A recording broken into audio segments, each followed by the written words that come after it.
নমস্কার বন্ধুরা, তপতির ঘরকন্যা নতুন একটি ব্লগে আপনাদের সকলকে স্বাগত জানাই। বন্ধুরা, আপনারা কেমন আছেন? আশা করছি ভালোই আছেন। আমিও ভালো আছি। আজকে আমি জিভে জল আসা একটি রেসিপি আপনাদের সঙ্গে শেয়ার করতে চলেছি। আপনারা কিন্তু প্রথম থেকে শেষ পর্যন্ত দেখতে থাকুন। আমি কি রেসিপি বানাচ্ছি আর কীভাবেই বা বানাচ্ছি। চলুন তাহলে এবার আমি রেসিপি শুরু করব। দেখুন বন্ধুরা, এখানে আমি 500 কাঁচা আম নিয়ে নিয়েছি, মিডিয়াম সাইজের।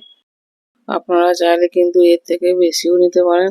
এবার আমি আমগুলি ধুয়ে পরিষ্কার করেও নিয়েছি। এবার ছাড়িয়ে নিয়ে আমি পিস করে নেব। দেখুন, আপনাদেরও দেখিয়ে দিচ্ছি। আমি কিন্তু চাকু দিয়েই প্রথমে সব আমগুলি কেটে নিচ্ছি। আপনারা বঁটিতেও কেটে নিতে পারেন, তাতেও খুব সহজেই হবে। আপনারা দেখতে থাকুন, আমি একে একে সব আমগুলি ছাড়িয়ে পিস করে নিচ্ছি।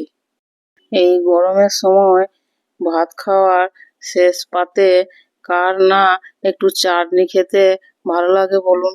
তাই বাড়িতেই যখন বানাচ্ছি তখন ভাবলাম যে আপনাদের সঙ্গে শেয়ার করি আমার এই টক ঝাল মিষ্টি আমের চাটনি রেসিপিটা। দেখুন বন্ধুরা, কথা বলতে বলতে কিন্তু আমার সব আমগুলি কেটে পিস করা হয়ে গেছে। আমগুলি আমি আগেই ধুয়ে পরিষ্কার করে নিয়েছিলাম, তাই কাটার পর আর ধোয়ার দরকার নেই। চলুন তাহলে এবার আমি আমের চাটনির রেসিপি শুরু করব। দেখুন, আমের চাটনি বানানোর জন্য তাও কী কী নিয়েছি। বেশি কিছু লাগবে না, তবুও এগুলি সবই রান্নাঘরেই থাকে।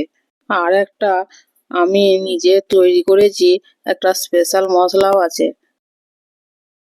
এবার আমি গ্যাসে একটা কড়াই বসিয়ে দিয়েছি আর গ্যাস জ্বালিয়েও দিয়েছি। কড়াই কিন্তু হালকা গরম হয়ে গেছে। এবার আমি পরিমাণ মতো সর্ষের তেল দিয়ে দেবো। চাটনিটা আমি সর্ষের তেলেই করব। 4 থেকে 5 চামচের মতো সর্ষের তেল আমি কড়াইয়ে দিয়ে দিয়েছি। এবার ফোড়নের জন্য 2টি তেজপাতা ছিঁড়ে দিয়ে দিচ্ছি আর শুকনো লঙ্কা 2টি ছিঁড়ে দিয়ে দিচ্ছি তেলের মধ্যে। আর একটা জিনিস দিতে হবে ফোড়নে, 5 ফোড়ন দিয়ে দিচ্ছি হাফ চামচ। ফোড়নগুলি দিয়ে আমি এবার নাড়াচাড়া করে কিছুক্ষণ ভেজে নেব।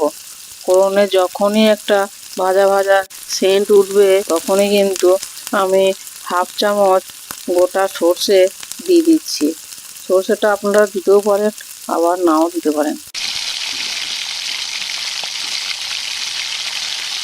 সর্ষেটা যখনই চড়পড় চড়পড় করে ফুটতে আরম্ভ করবে তখনই জানবেন যে সব ফোড়ন ভাজা হয়ে গেছে। এবার কেটে ধুয়ে পরিষ্কার করে রাখা আমগুলি দিয়ে দিচ্ছি।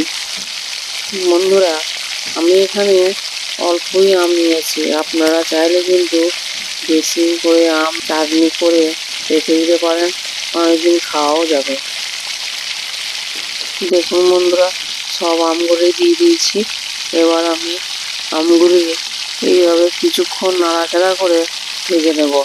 যে আপনারা দেখতে থাকুন, আমি কিন্তু কোনো রকম জল দেবো না এই চাটনির মধ্যে। লবণ হলুদ দিয়ে ঢাকা দিয়ে দিলেই কিন্তু আমগুলি সিদ্ধ হয়ে যাবে। এবার আমি 1 চামচের মতো হলুদ গুঁড়ো দিয়ে দিচ্ছি আর 1 চামচের মতো শুকনো লঙ্কার গুঁড়ো দিয়ে দিচ্ছি আর পরিমাণ মতো লবণ দিয়ে দিচ্ছি।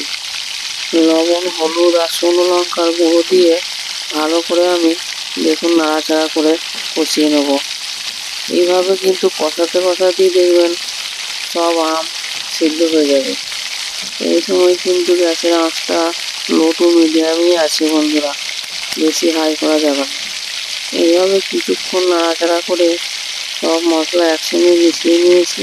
দেখুন, এবার আমি ঢাকা দিয়ে দেবো, দিয়ে কিছুক্ষণ এইভাবেই কষিয়ে নেব, তাহলে কিন্তু সব আম সিদ্ধ হয়ে যাবে।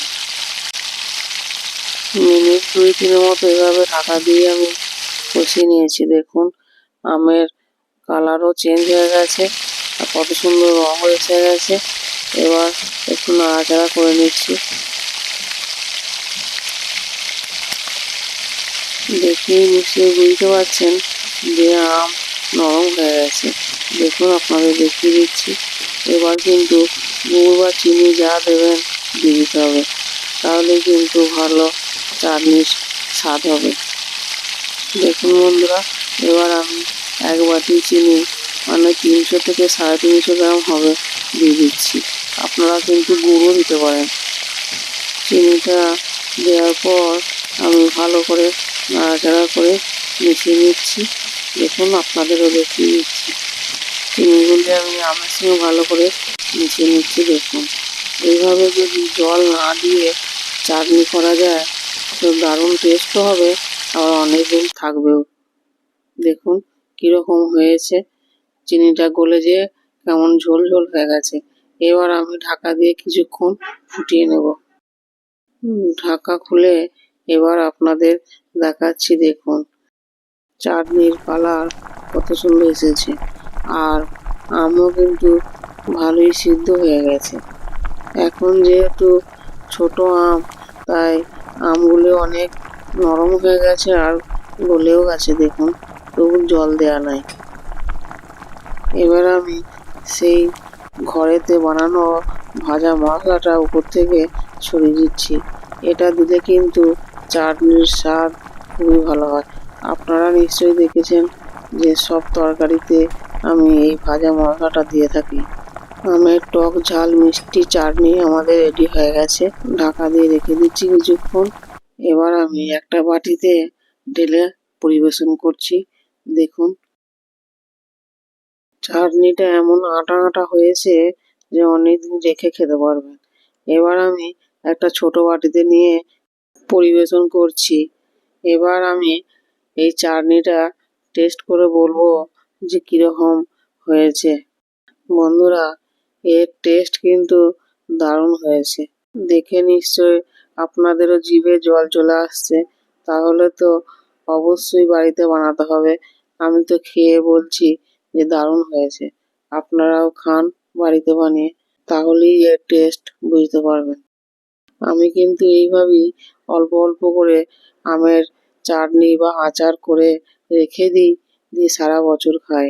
আম থাকতে থাকতে বানিয়ে ফেলুন। এখন তো বাজারে ভালোই আম পাওয়া যাচ্ছে, আর দামও খুব একটা বেশি নয়। বেশি বেশি করে বানিয়ে রেখে দিন, যখনই মন চাইবে তখনই খেতে পারবেন। আর আমের চাটনি এমন মানুষ নাই যে খায় না। আমের চাটনি যদি কেউ খায়, আপনি দেখেছেন, তখনই দেখবেন জিভে জল চলে আসবে। এখন তো আবার বাজারেও কিন্তু আচার কিনতে পাওয়া যায়। বাজার থেকে কিনে খাওয়ার থেকে বাড়িতেই যদি বানিয়ে রেখে রেখে খেতে পারেন, তাহলে তো তার স্বাদ খুবই ভালো হবে। আর এই আমের চাটনির স্বাদ পেতে হলে আপনাকে তো অবশ্যই বাড়িতে বানাতে হবে। বানিয়ে খেয়ে কীরকম লাগলো আমাকে কিন্তু অবশ্যই কমেন্টে জানাতে ভুলবেন না। আমি কিন্তু এইভাবে আচারও বানাই, জল না দিয়ে, অনেক দিন থাকে। বন্ধুরা, আমার এই টক ঝাল মিষ্টি আমের চাটনির রেসিপি আপনাদের কেমন লাগলো অবশ্যই কিন্তু কমেন্টে জানাতে ভুলবেন না। আর আমার এই রেসিপি যদি আপনাদের ভালো লাগে, তাহলে তো অবশ্যই লাইক, কমেন্ট, শেয়ার, সাবস্ক্রাইব করবেন। পাশে থাকা বেল বাটনটি প্রেস করে দেবেন। ফেসবুক থেকে দেখলে ফেসবুক পেজটি ফলো করবেন। আজ এই পর্যন্তই। আবার দেখা হবে অন্য কোনো ব্লগে, অন্য কোনো রেসিপি নিয়ে। ততক্ষণ সকলে সুস্থ থাকবেন, ভালো থাকবেন, সাবধানে থাকবেন। ধন্যবাদ সকলকে ভিডিওটি প্রথম থেকে শেষ পর্যন্ত দেখার জন্য।